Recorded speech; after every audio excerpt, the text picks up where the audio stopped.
before you ever do the job for the customer, let them know that you're going to ask them for a review. Now, you can do that in the chit chat that you have while you're out doing a site visit and you're doing the quote for the individual. That can all come across in a chit chat. So you're talking to the customer, you're explaining to them how you work, how your business works, so on and so forth. You get your quote by Tuesday, blah, blah, blah, all of that. And by the way, if we do a really good job for you, would you be happy to do a Google review for us? Most people will say yes. Okay, so why is this important? And this is important from a psychological perspective.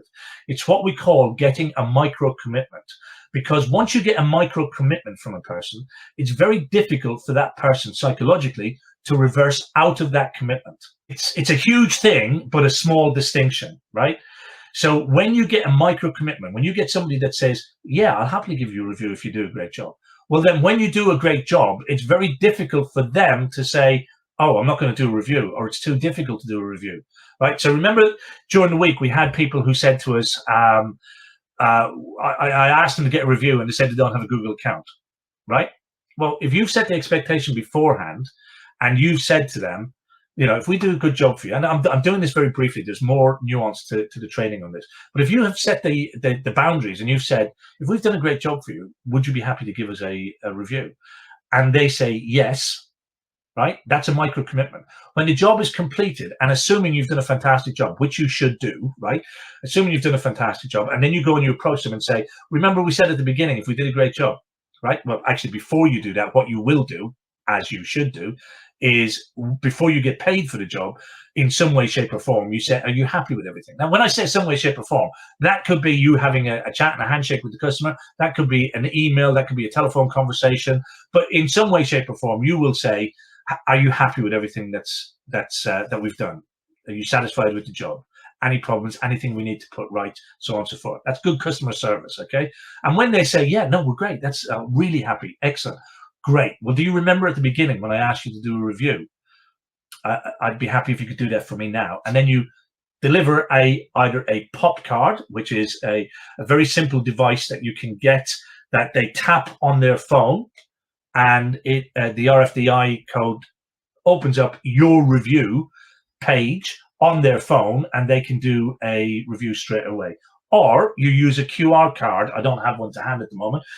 You use a QR card, a QR code card that has all of your business details, and you give it to them and they scan that, and that opens up your review page on their phone, and they can deliver a testimonial for you. So set the expectation before you do the work. That way, then when the work is done, you have no problem with asking, because the big problem that many of us have, we don't ask for reviews, right? We don't set the expectation. We don't ask. All right.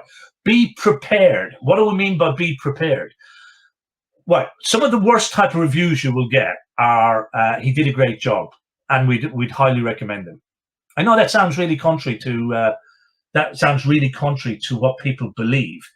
That, to most people, is what you call average review and really means nothing. He did a great job and I'd have him back again, or I'd highly recommend him, right? Be prepared when you ask people to give you a testimonial or a review. Make sure that you have a series of questions available that you can actually deliver to them. Make it easy for them. I've mentioned that. Use your pop cards or your QR codes, but make it easy for them to do it. If you're sending it out by email, make sure that there's a link directly to the review page in the email that you actually sent them. And you saw in your worksheet today how to get your review link. Follow up when people actually give you a review, or when you've asked for a review. Follow up with people if they haven't created that review. Ask them, is there anything I can help you with? Are you struggling with it? Is there a problem? Blah blah blah. Is there anything we can do that will help? And follow up to make sure that they actually do the review. Engage with every review, good or bad. Respond to the review on the review page. Again, nothing worse than seeing a business who's got like lots and lots of reviews, and your customers give you 5-star reviews, 4-star reviews, blah blah blah, and you don't even say thank you. You don't say anything. Follow up on all reviews. Engage with all reviews, and when you engage, don't just go thank you. Talk about it. It was a pleasure working for you and replacing your socket in the kitchen, whatever. Use that as an opportunity to get more keywords in, but in a keyword rich way rather than in a keyword stuffing way.